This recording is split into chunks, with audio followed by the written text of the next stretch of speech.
Buenas tardes. Ante todo, gracias a la doctora Paulina González y al comité organizador por la invitación. A la doctora Paulina en especial un agradecimiento. Fue mi maestra cuando yo fui residente, después hemos sido muy buenas colaboradoras y me da mucho orgullo decir que hemos sido muy buenas amigas. Entonces, ella ha sido un gran esfuerzo, siempre ha sido una persona muy entusiasta con la parte de docencia.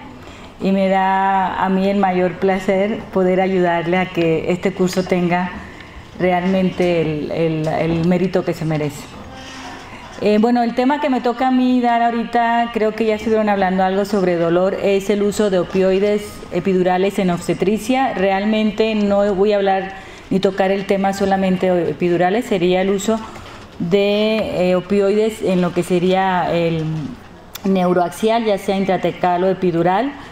Y es el tema que vamos a desarrollar. ¿Cuántos de los que están aquí usan opioides en la paciente obstétrica, ya sea para trabajo de parto o para analgesia posoperatoria o en cesárea? Pues la mayoría usan el opioide. ¿El que más utilizan fentanil? ¿Sufentanil? ¿Morfina?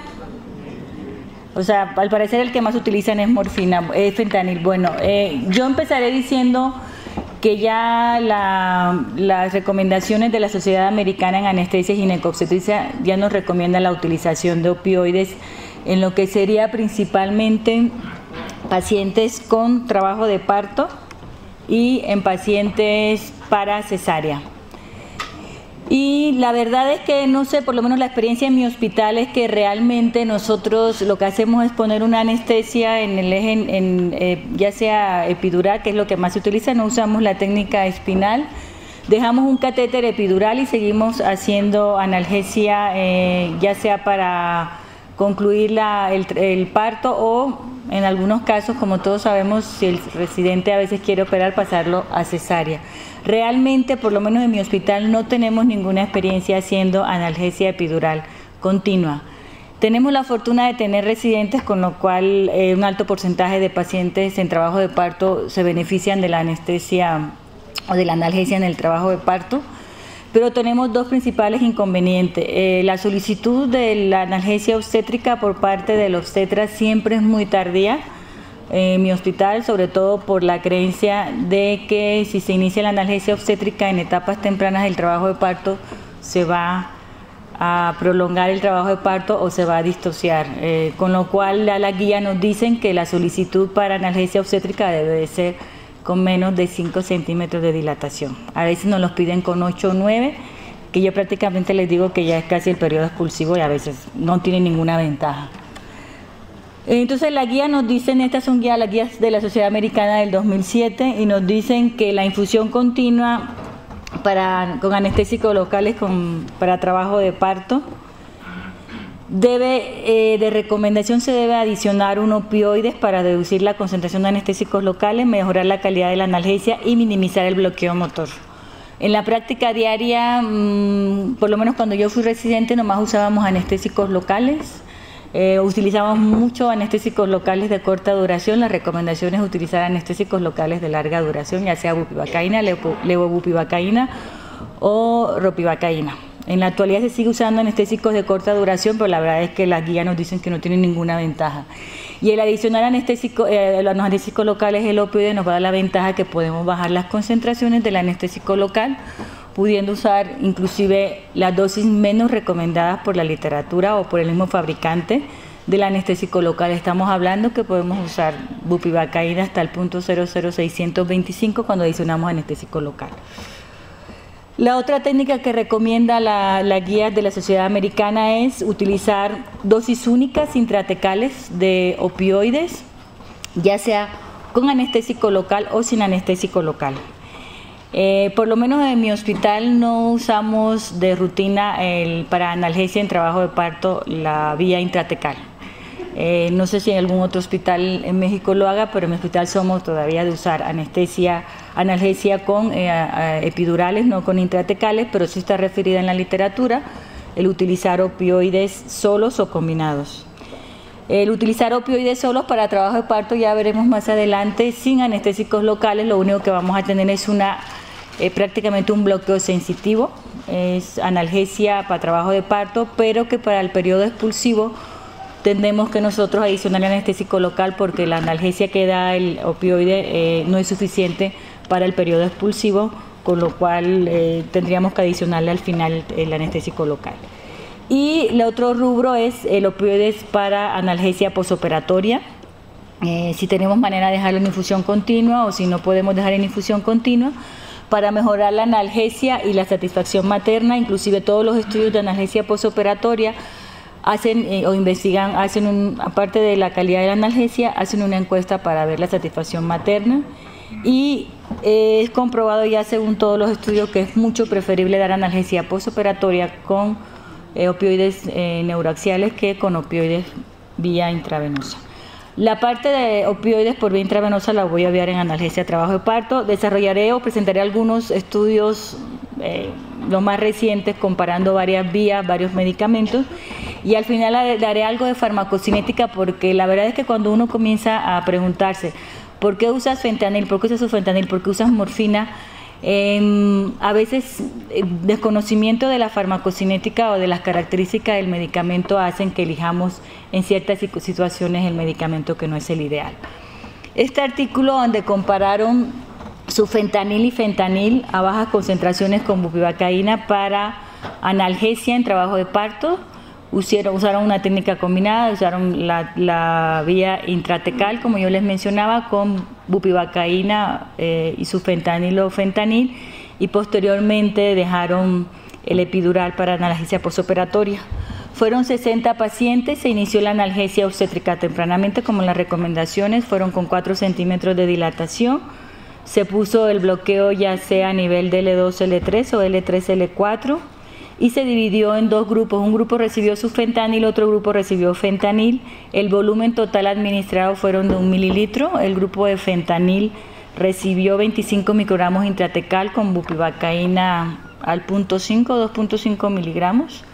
Y el grupo de sufentanil recibió la misma cantidad de bupi con sufentanil 5 microgramos. Hay que acordarse la potencia del sufentanil, que es 10 veces más que el fentanil. Entonces no son equipotentes cuando decidimos utilizar la vía ya sea intratecal o peridural, no podemos hacer la misma dosificación.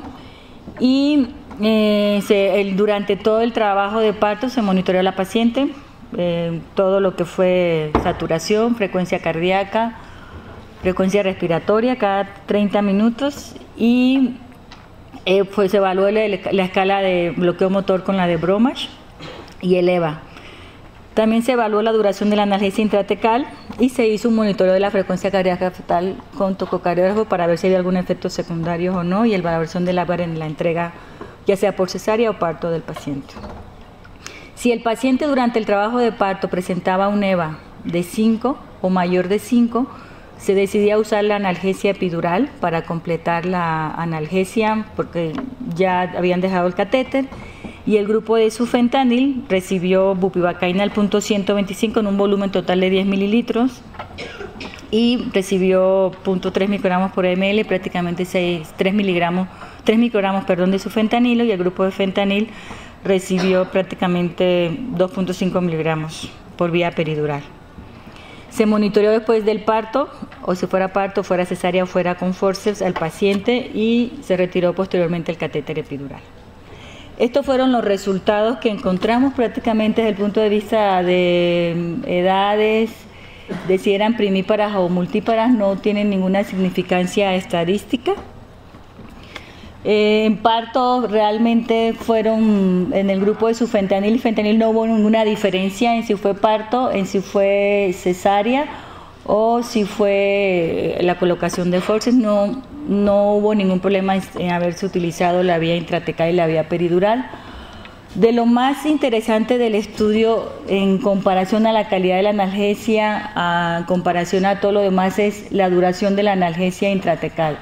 El grupo de sufentanilo tuvo en promedio 109 minutos de analgesia durante el trabajo de parto, y el grupo de fentanil tuvo una analgesia más o menos de 73 minutos. Esta fue la única diferencia significativa en este estudio. Esto lo vamos a ir desarrollando al final cuando yo les explique por qué hay tantas diferencias con la calidad de la analgesia. Pudiéramos pensar nosotros que esta diferencia entre sufentanil y fentanil tiene que ver por la potencia del sufentanil, pero no, al final veremos que los opioides a nivel espinal se comportan muy diferente que la vía intravenosa. En comparación a efectos secundarios que todos conocemos, que los principales, los 4 clásicos efectos secundarios de los opioides espinales es náusea, vómito, retención urinaria y prurito y depresión respiratoria, pues no hubo ninguna diferencia estadística con los diferentes grupos. Bueno, ahora vamos este es con respecto a trabajo de parto. Vamos a ver qué pasa cuando utilizamos nosotros opioides para la cesárea. La mayoría de nosotros, o la práctica de nosotros, es usar fentanilo, sobre todo para cortar el tiempo de inicio de los anestésicos locales y mejorar la calidad de la analgesia en el transoperatorio. Realmente es la mayor indicación de usar opioides por vía epidural, ya sea fentanil o vía intratecal o ya sea sufentanil para lo que es la cesárea. Aquí se estudiaron 72 pacientes, ASA 1-2, y se realizó las pacientes candidatas a cesárea con anestesia espinal. Se dividieron en 3 grupos. Un grupo recibió única y exclusivamente bupivacaína hiperbárica. El otro grupo, el de sufentanil, recibió sufentanil 2.5 microgramos junto con la bupi pesada intratecal. Y el grupo de fentanilo recibió 20 microgramos con bupivacaína. En este estudio ellos tienen una tabla donde, dependiendo del peso y la talla del paciente, deciden qué volumen de bupi al punto 5 coloca. En promedio, la mínima volumen que pusieron de bupivacaína fueron 1.2, que era para una paciente de 1.40 que pesara 70 kilos, estamos hablando de 10 miligramos intratecal. Y la dosis máxima que pusieron fue de 2.2 mililitros, estamos hablando prácticamente de 12.5 miligramos de bupivacaína. Según la tabla, por eso no les puse aquí, a todos no les pusieron la misma dosis. Y se monitorea a la paciente, su monitoreo estándar durante el transoperatorio. También se evalúa el Apgar en el nacimiento del paciente y la escala de Bromage para lo que es el bloqueo motor. Y el nivel sensorial se hizo con la técnica de Pritke, bueno, sería de un pinchazo para ver a qué altura había quedado el bloqueo sensitivo. Normalmente todos quedaron a nivel de T4 o T6. Cuando se tenía ese nivel sensitivo se podía iniciar con la cesárea para que no hubiera ningún problema. Se evaluó efectos secundarios y para el posoperatorio de la paciente se usó PCA intravenosa. Ellos retiraron el catéter epidural, lo dejaron catéter epidural para analgesia posoperatoria y lo que usaron es PCA para que el paciente se pudiera controlar con opioides en el posoperatorio. Aquí vemos que el grupo que recibió fentanil o sufentanil tuvo mucho mejor calidad en cuanto a lo que fue el bloqueo motor y en cuanto a lo que fue la calidad de la analgesia en el intraoperatorio. Volvemos a repetir lo mismo, nos está diciendo según las guías y los estudios que cuando nosotros damos una anestesia para una cesárea y adicionamos al anestésico local un opioide, ya sea por vía epidural, por vía intratecal, la calidad de la analgesia en el transoperatorio es mucho mejor que cuando utilizamos nosotros el puro anestésico local.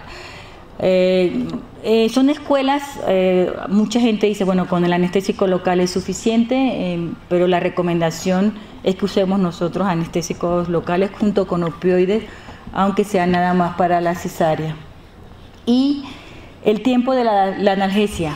Los pacientes que recibieron fentanil o sufentanil no presentaron mucho mejor calidad de la analgesia en el posoperatorio. Si ustedes se dan cuenta, el paciente que solo se le dio bupivacaína, el tiempo para iniciar la analgesia con PCA fue casi a la hora, tuvieron que hacer PCA, y el grupo de fentanil o sufentanil realmente tardó mucho más tiempo en tener que usar el rescate con PCA. Se considera tiempo de la analgesia desde el momento en que ellos colocan el opioide por vía intratecal y que el paciente comienza a utilizar la PCA para control de la analgesia. Aquí no hubo diferencia en cuanto si usaron fentanil o sufentanil, a diferencia del estudio anterior donde vimos que la duración de la analgesia fue más con sufentanil. Aquí realmente no hubo mayor diferencia significativa estadísticamente, pero sí se vio que cuando adicionaban para una cesárea fentanilo o sufentanil tenía mejor duración de la analgesia. En cuanto a lo que se evaluó el estado de sedación, los pacientes que estuvieron con fentanilo o fentanil son pacientes que estuvieron mucho más tranquilos en el transoperatorio, no tuvieron una sedación muy profunda, pero eran pacientes que estaban mucho más relajados en comparación al grupo que nada más se le dio anestésico local, era intratecal, bupivacaína intratecal, donde el paciente estaba mucho más nervioso y mucho más despierto, con lo cual también la calidad de la sedación y del bienestar de la mamá fue mucho mejor con opioides por vía intratecal. En cuanto a los efectos secundarios, pues ahí sí hubo mayor efectos secundarios cuando se usan opioides por vía intratecal, principalmente náusea y prurito, que al final hablaremos nosotros qué podemos hacer y que estos efectos secundarios no sean la causa para que nosotros no usemos los opioides por vía espinal. Y entonces, por último, les presento el tercer estudio, que es ¿qué hacemos nosotros para la analgesia postoperatoria? Mucha gente acostumbra dejar analgesia postoperatoria, lo que sería en trabajo en cesáreas, de utilizar ya sea fentanil. Sé que muchos usan buprenorfina, lamentablemente no traigo estudios de buprenorfina. La experiencia que yo tengo con buprenorfina es muy poco. Primero, segundo, por escuela yo soy más de opioides puros que opioides antagonistas, agonistas, porque la verdad hay momentos en que tenemos efecto techo y yo no puedo irme mucho más allá de la dosis recomendada. Entonces, todos los estudios son hechos prácticamente con agonistas puros. Aquí vemos que fue pacientes que se manejaron, 60 pacientes programados para cesárea, se les dejó un catéter epidural, la anestesia fue dada por vía prácticamente intratecal, y lo que se hizo fue dejar un catéter a nivel de L2, L3, L3, L4, y lo que se hizo fue evaluarse el dolor en la unidad de cuidados postanestésicos, y si el paciente en los cuidados postanestésicos se estudió 24 horas, se dejaron en cuidados postanestésicos y después de 24 horas el paciente fue dado de alta a la sala general. Si el paciente presentaba una EVA mayor o igual de 3, entonces se administraba la analgesia epidural. Se hicieron 3 grupos, un grupo con sufentanilo 50 microgramos solo, un grupo con morfina 4 miligramos, alta la dosis porque habitualmente lo que nosotros usamos son 2 miligramos para lo que sería analgesia postoperatoria. En cesárea usaron 4 miligramos. Y el grupo de sufentanilo con morfina fueron 25 microgramos de sufentanilo con morfina 2 miligramos. La adición de sufentanilo lo que hace cuando hacemos con la morfina es que se inicia mucho más rápido la analgesia porque es mucho más rápido el medicamento y posteriormente queda la analgesia por más tiempo con la morfina. Se evaluaron signos vitales, se hizo monitoreo con prácticamente monitoreo estándar, frecuencia cardíaca, TA, frecuencia respiratoria y oximetría de pulso. Efectos secundarios cada 5 minutos por 1 hora y posteriormente cada 2 horas por 24 horas. Si el paciente, aún con los 10 mililitros que se colocó de dosis para la analgesia postoperatoria, presentaba dolor, lo que se hacía era rescatarlo por vía intravenosa con 50 microgramos de fentanil. Y también si el paciente después de cierto tiempo presentaba o seguía presentando dolor, también se podía dar la analgesia de rescate o se ponía otro bolo de 10 mililitros de la misma dilución dependiendo de qué grupo era. Se retiró catéter después de 24 horas y pasó el paciente a sala general. Aquí vemos nosotros, yo no sé si ven bien allá atrás o pueden apagar estas luces o viene esta gráfica. Vemos aquí el grupo sufentanilo, morfina y el grupo de sufentanilo con morfina. Aquí lo que se está evaluando es una vez que el paciente presentaba un EVA mayor de 3 o de 3, se colocaba dependiendo del grupo el bolo de 10 mililitros y veía en cuánto tiempo empezaba a hacer efecto analgésico. Por supuesto, el grupo de morfina, si se dan cuenta, ya veremos por qué, es el grupo que más tardó. De hecho, empezó a tener efecto el paciente hasta la hora, que es lo que está descrito en la farmacocinética. Y el grupo de morfina con sufentanilo o el grupo de sufentanilo, pues entre 10 y 15 minutos ya tenía la paciente analgesia. ¿Qué quiere decir? Que nosotros ya sabemos entonces farmacocinéticamente que sufentanilo es mucho más rápido en iniciar la analgesia que la morfina. Luego, tiempo de la analgesia para los grupos, por supuesto, lo que fue el grupo de morfina o el grupo de sufentanilo con morfina fue el grupo que mayor tiempo tuvo de analgesia en el posoperatorio, y ya veremos por qué. Y en cuanto al número totales de dosis, o sea, cuántas veces necesitó rescate con fentanil o cuántas veces necesitó que pusieran una segunda dosis peridural de 10 mililitros, el grupo solo de sufentanilo prácticamente necesitó 4 dosis extra. El grupo de morfina fue el que necesitó menos dosis de rescate, y el grupo de sufentanil con morfina sí necesitó rescate, mucho menos que el de sufentanilo, pero mucho más que el grupo de morfina. ¿Qué quiere decir con esto?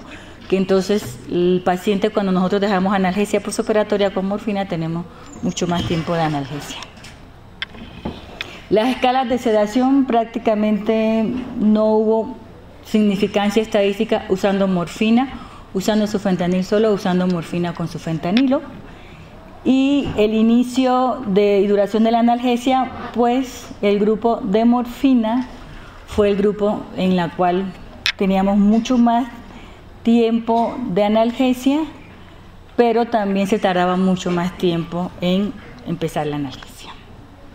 Bueno, estos 3 estudios son los que yo quería comparar: qué medicamentos podemos usar en trabajo de parto, qué medicamentos podemos usar durante la cesárea y qué medicamentos podemos usar en el posoperatorio.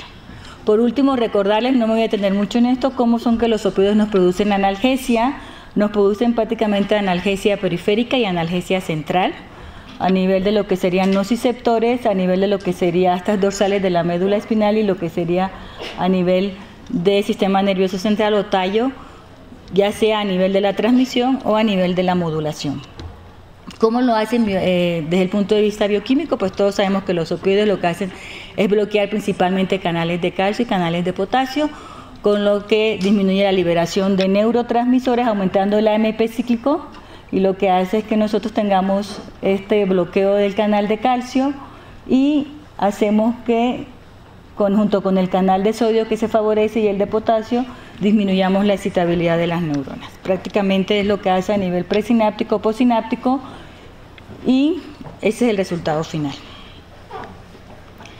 ¿Qué podemos decir? Que entonces los opioides dan un efectivo alivio del dolor, tienen unas diferencias en cuanto a inicio y duración, y algo con lo cual me voy a tardar un poquito más, unos 15 minutos, y dejar muy claro es, cuando yo tenga que decidir como anestesiólogo qué medicamento voy a usar con los opioides, nos quitemos un poquito la parte que tenemos cuando lo usamos por vía intravenosa. Por vía intravenosa sabemos, la morfina tiene una potencia de tal, el fentanil es 100 veces más potente, el remifentanil es 100 veces más potente que la morfina, el sufentanil es más potente. Eso no es aplicable para la vía epidural ni para la vía intratecal. La primera premisa que tenemos que tener nosotros como anestesiólogos es que todas las diferencias que encontramos a nivel neuroaxial con los opioides son atribuibles a sus propiedades físico-químicas, a su farmacocinética y farmacodinámica. Entonces, yo tengo que saber si el medicamento que estoy utilizando, qué solubilidad lipídica tiene y cómo se comporta en el espacio peridural, porque esa va a ser la gran diferencia con la cual yo voy a encontrar, entonces, para calidad de la analgesia y para la analgesia postoperatoria. Y este es un estudio donde ya nos explican muy bien y dicen, bueno, es un estudio hipotético que hicieron en un cerdo, de decir, así como los que manejan anestesia intravenosa, sabemos que existen volúmenes de distribución para hacer activa o TCI, también existen unos volúmenes de distribuciones que ellos hicieron el modelo hipotético en el cerdo a nivel de la médula espinal, a nivel del espacio epidural y a nivel de lo que sería la vasculatura. Tomaron varios segmentos, desde lumbares hasta torácico, y dijeron, vamos a ver cómo se comportan. Yo decido poner sufentanil intratecal, decido poner fentanil intratecal o decido poner morfina. Vamos a ver, o peridural, cómo se comporta cada medicamento con esos volúmenes de distribuciones aparentes que están en la médula espinal. Ellos estuvieron tomando por microdiálisis concentraciones de cada fármaco. Esto es un modelo hipotético, y entonces es lo que nos trata de explicar el día de hoy por qué vemos tantas diferencias con los opioides. Ellos tomaron el volumen de distribución líquido cefalorraquídeo, médula espinal, espacio epidural. Bueno, la vasculatura no entra dentro de los volúmenes de distribución, pero tiene un factor importante para lo que sería la eliminación de los fármacos. Lo usaron a nivel de L2, L3, que era donde colocaban el fármaco, y a diferentes niveles torácicos, y veían el rango de transferencia que había entre cada volumen de distribución. ¿Qué pasa del epidural? Porque yo pongo el medicamento epidural o intratecal, pero lo que hay es una transferencia pasiva, o sea, no es cierto que lo epidural se quede en lo epidural y no es cierto que los subaracnoides se quedan nada más en subaracnoide. Hay una transferencia pasiva de medicamentos de un espacio a otro, y entonces ellos vieron cuánto era la transferencia del líquido cefalorraquídeo al epidural, a la médula espinal, la transferencia entre los diferentes niveles de la médula espinal y también la transferencia de la vasculatura. ¿Qué se encontraron? Aquí vemos la vía intratecal a nivel de L2-L3, la vía epidural, también L2-L3 a diferentes niveles. Aquí tenemos morfina, tenemos fentanil, tenemos sufentanil, tenemos alfentanil. Se hizo con los 4 medicamentos opioides puros y que se pueden usar más por vía intratecal. Ellos se dieron cuenta que la concentración del fármaco siempre a nivel intratecal era mucho. Esta que vemos aquí es la morfina, la que tiene estos puntitos que no son negros o estos triángulos. Siempre, si se dan cuenta, la morfina es la que tiene mayor concentración a lo que sería diferentes niveles. Aunque lo hayan puesto en L2 o L3, con el tiempo, ellos se dan cuenta, la morfina tiene mayor concentración cuando lo tienen en L2 o L3, cuando lo tienen en T7 y en T11. Y lo que es fentanil y sufentanil, con el tiempo, aquí vemos 60 minutos, con el tiempo esas concentraciones van bajando prácticamente. Ya ellos, cuando vean en los volúmenes de distribución o las concentraciones con microdiálisis, se daban cuenta que entonces yo no tenía la misma concentración al inicio que al final. ¿Qué ven ellos? Los volúmenes de distribución. Aquí vienen todos los datos, ahí está la referencia del artículo. No es realmente muy fácil de leerlo. Se dieron cuenta que la morfina es el que menos volumen de distribución tiene, tanto en líquido cefalorraquídeo como en médula espinal y como en grasa. Si yo tengo menos volumen de distribución, quiere decir que yo voy a tener también mayor biodisponibilidad para el fármaco. Al fin y al cabo, lo que hace efecto en receptores opioides en la médula espinal es la biodisponibilidad que tenga del fármaco. A mayor biodisponibilidad, mayor efecto analgésico. Y con menos volumen de distribución del medicamento, tiene mayor biodisponibilidad. El fentanil tiene en líquido cefalorraquídeo un volumen de distribución intermedio, pero el sufentanil tiene un mayor volumen de distribución. En la médula espinal sigue siendo la morfina el estándar de oro para mayor biodisponibilidad, y en la grasa.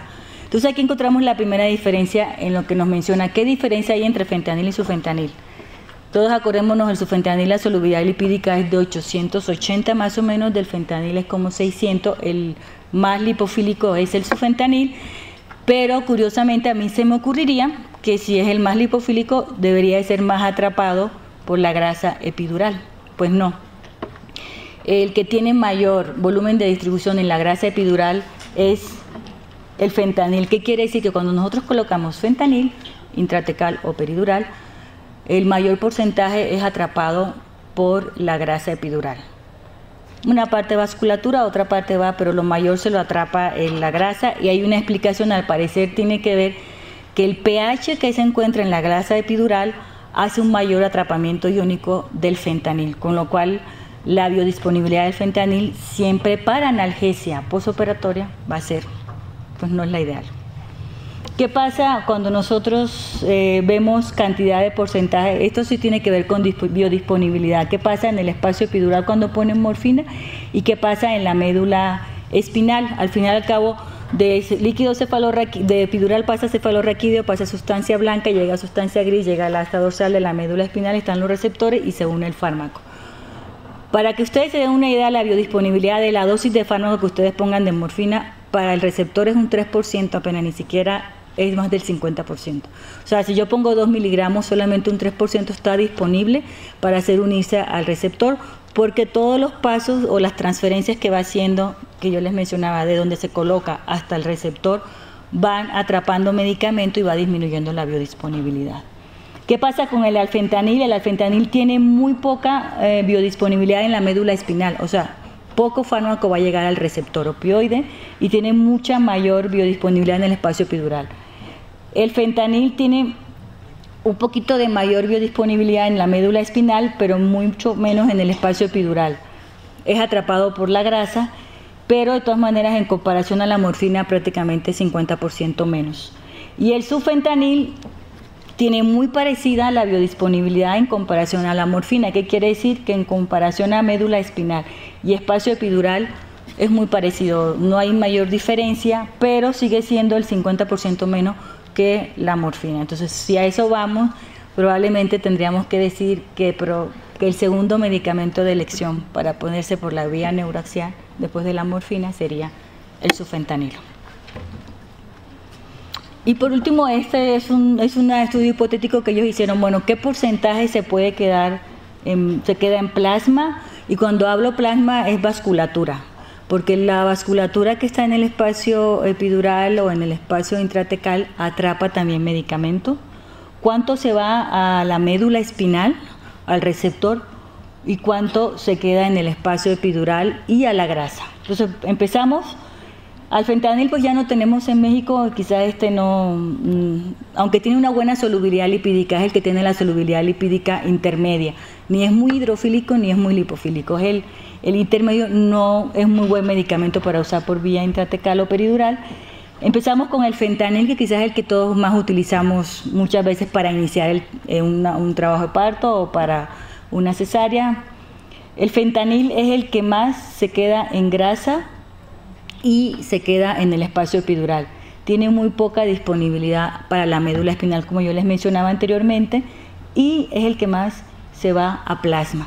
De ahí que muchos estudios cuando dejan ustedes opioides peridurales para analgesia postoperatoria con bombas de infusión con fentanil, les mencionan, si yo después de 6 horas de que el paciente tiene la analgesia con fentanil, por vía peridural tomo muestras a nivel de sanguíneo, las concentraciones plasmáticas después de 6 horas del fentanil son similares a las que se encuentran en el espacio epidural. De ahí que dicen que después de 6 horas de infusiones de fentanil peridural, lo que está provocando la analgesia no es la vía espinal, sino la vía intravenosa, porque tiene suficientes concentraciones plasmáticas para dar analgesia. Entonces, es el que más es atrapado por la vasculatura.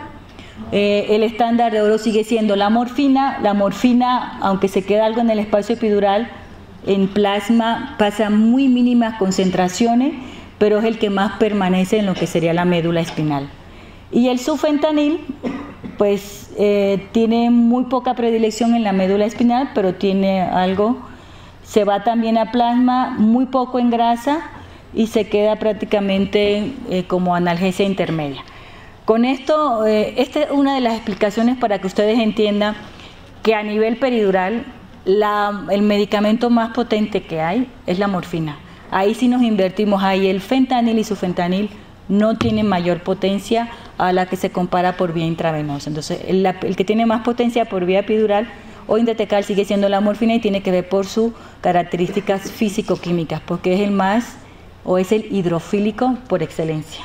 Entonces, esto es algo que hay que tener en cuenta cuando nosotros queremos dar medicamentos por esta vía. Para terminar, los efectos secundarios. Una de las razones por las cuales mucha gente no usa los opioides por vía, no solamente para la paciente obstétrica, sino en general, para analgesia postoperatoria son por los efectos secundarios. Por supuesto, la vía intratecal o la vía epidural no tienen la misma incidencia. Los 4 efectos secundarios clásicos de los opioides son náusea, vómito, retención urinaria, que la puede dar el bloqueo, y la depresión respiratoria. La depresión respiratoria, que es la más temida para todos nosotros, la incidencia ya sea por vía epidural, intratecal o vía intravenosa, sigue siendo la misma y la incidencia de depresión respiratoria ya está comprobada, es menos del 1%. Seguimos usando pocas dosis por cualquier vía de opioides cuando su incidencia de depresión respiratoria sigue siendo muy baja, es la menos común. Posteriormente siguen náusea y vómito, que va en promedio un 50%, pero si ya nosotros lo sabemos, pues tendremos que dar nosotros el medicamento para que el paciente no tenga los efectos secundarios. No es justificación para no darlo. La retención urinaria también se la pueden dar sin adicionar o no. Y en cuanto al prurito, es el que más voy a explicar porque el prurito es la población que más lo presenta, es la paciente obstétrica. La paciente obstétrica es la que tiene mayor incidencia en comparación con las otras, el otro tipo de pacientes cuando nosotros usamos opioides por vía espinal.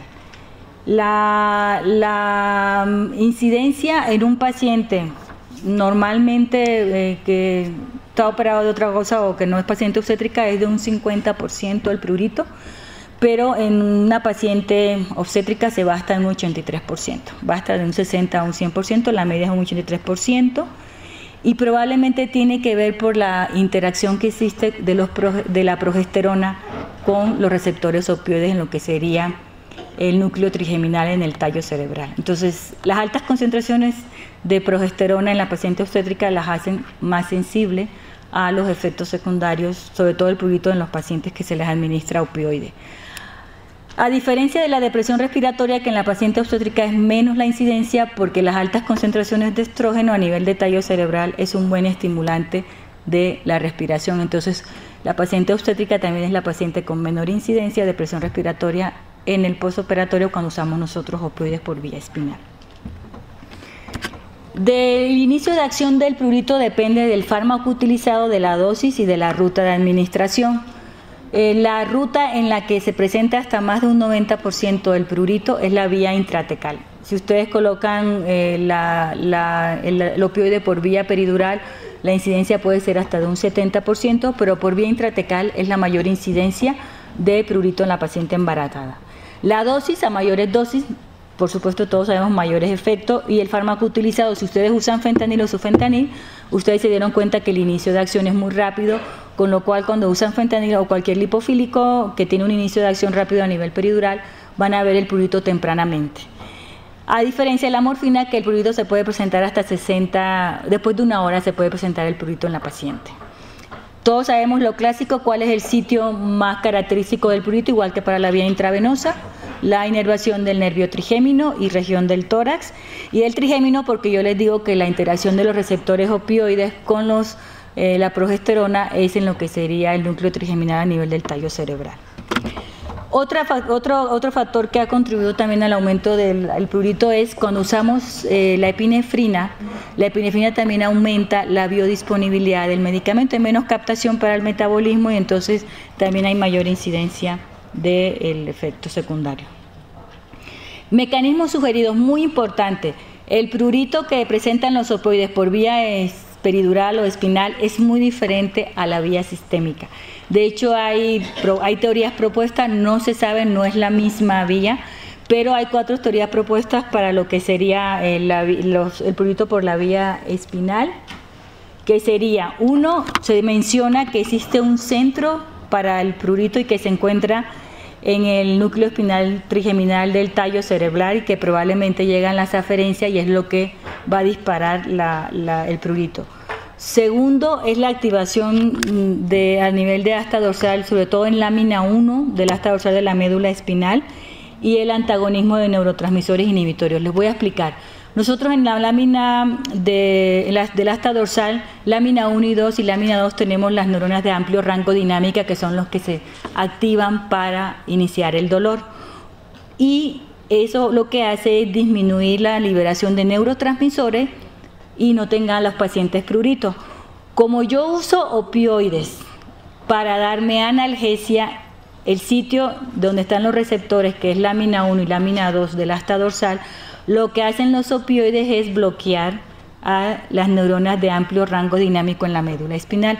Al bloquear por la analgesia estas neuronas de amplio rango dinámico, entonces me inhibe los mecanismos que hacen que el paciente no tenga prurito. Entonces doy analgesia, pero por otro lado estoy inhibiendo los mecanismos que me bloquean el prurito. La modulación de vía serotoninérgica, aquí está involucrada, y la teoría de la conexión con el dolor y el prurito. Parece ser que hay una conexión. Las mismas vías que transmiten el dolor, principalmente las fibras C, son las mismas vías a nivel de la médula espinal hasta tallo cerebral, son las mismas vías que conducen el prurito. Entonces, al ser las mismas vías, probablemente hay una correlación muy estrecha para que haya más prurito. Tratamiento y prevención. Hay que decirle a los pacientes, habitualmente yo soy mucho más de usar morfina en el postoperatorio y opioides lipofílicos para el trabajo de parto. Yo siempre le digo a la paciente qué síntomas puede presentar en el postoperatorio. No voy a desproverla de una muy buena analgesia. Las cesáreas duelen, aunque mucha gente piense que no, pero sí duelen mucho. Y entonces yo le digo a la paciente que puede tener el prurito. Lo molesto para la paciente va a ser lo que haga que yo tenga que tomar unas medidas. Si para el paciente es tolerable, podemos dejarlo así. Prevención, la única que yo diría, bueno, prevención como tal es que no le pongan a la paciente opioides, pero realmente hay que buscar una balanza, qué es lo que yo le voy a ofrecer a una paciente. Primero, el utilizar receptores que muchos lo usamos para náusea y vómito, antagonistas de serotonina. Aquí están todos los que se pueden utilizar. Todos usamos ondansetron. Son pacientes que si tengo opioide tengo que usar antieméticos con horario 24 horas. Siempre que dejen un opioide pongan antiemético. No esperen que el paciente vomite. Pues si yo voy a dejar normalmente nosotros, yo soy de la misma mano que me dice le pongo fentanil, le pongo sufentanil, le pongo morfina, yo mismo también pongo antiemético 24 horas. Las combinaciones que tengan en su hospital o las que son las recomendables que normalmente yo uso es dexametasona con ondansetron. Pero pueden usar cualquiera de estos. Usar naloxona sí es el último recurso si el paciente está muy molesto de estar con el prurito. Aquí está la dosis de naloxona en infusión. Naltrexona y nalmefene todavía no tiene como muy buenos resultados. Los estudios son hechos más con naloxona y se recomienda que se deje a 0.25 microgramos kilo hora. Y se recomienda que no se suba a 2 microgramos kilo hora. Con esta dosis ustedes pueden mantener un poco la analgesia en el paciente. Se van a quitar el efecto secundario, pero mantienen analgesia. Cuando usan dosis de 2 microgramos kilo hora, el paciente puede se puede quedar sin analgesia. Agonistas, antagonistas, aquí entraría la nalbufina, lo que ustedes quieran, nalbufina nada más, o son los estudios que hay. El problema con la nalbufina es que no está muy bien y los estudios, por lo menos para el paciente pediátrico, son muy desastrosos. No es un buen medicamento, pero es una opción, lo que tengan. Los AINES, principalmente, y eso tiene que ver por lo que es la vía del dolor, porque también se liberan, en la misma vía del dolor de las fibras, también se liberan prostaglandinas E1 y E2. Entonces, se recomienda poder utilizar AINES. Los que más han estudiado son estos tres, la revisión de la literatura: tenoxicam y diclofenaco a las dosis que ustedes habitualmente usan, o el Celecoxib una hora antes de la cirugía, 400 miligramos. Hay un estudio con 200 miligramos, pero no disminuyó la incidencia de prurito. Los antihistamínicos, no hay ningún estudio que me apoye. Entonces, el que quieran ustedes usar antihistamínicos en un paciente no está bien justificado. Ningún estudio hecho multicéntrico dice que el antihistamínico sirve para el prurito. Propofol, pueden usar dosis entre 10 y 30 miligramos en 24 horas. Tiene que ver el propofol por los receptores sobre serotonina. Algunos estudios son muy alentadores, otros no. Ahí les pongo un signo de interrogación, pero es una opción. Nada más se pueden usar 30 miligramos al día.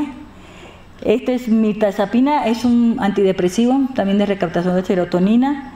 La gabapentina, que también se puede utilizar, y el droperidol. Bueno, ya el droperidol salió del cuadro básico.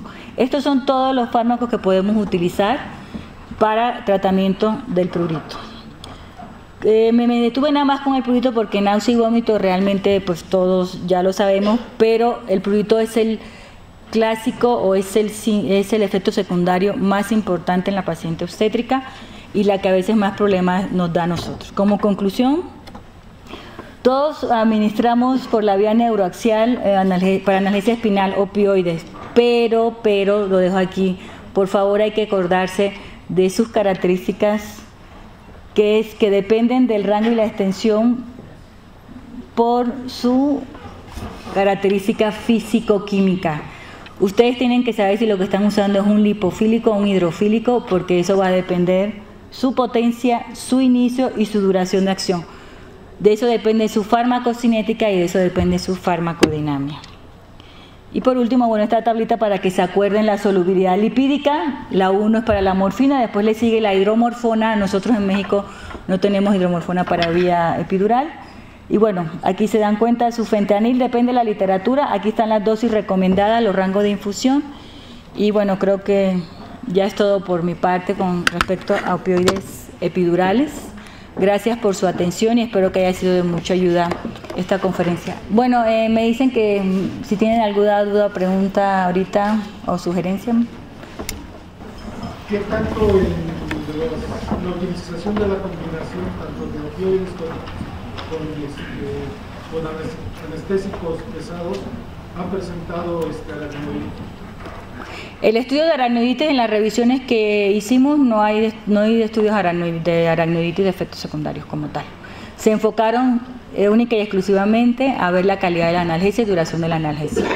Estudio de aracnoiditis, no, bueno, me imagino que la incidencia de aracnoiditis ha de ser muy parecida a la que todos conocemos, pero el estudio no evaluó, los estudios, la mayoría que se han revisado no estudian lo de aracnoiditis. Es una tendencia nueva, como usted sabe, en paciente obstétrica por lo menos yo soy de escuela más de peridural. Yo soy más de usar peridural, tanto por escuela, tanto por ser algóloga. A mí la vía intratecal creo que es un abordaje que debe tener su justificación y es un abordaje que yo por lo pronto hago lo menos posible, por lo que usted está mencionando de la aracnoiditis. Pero la tendencia actual para la paciente obstétrica es, si usted revisa las nuevas tendencias, es más anestesia o analgesia intratecal, pero no hay ningún estudio evaluando la aracnoiditis después en estas pacientes. Es lo que le puedo decir. Y nada. ¿Alguna otra pregunta? ¿No? Bueno, gracias.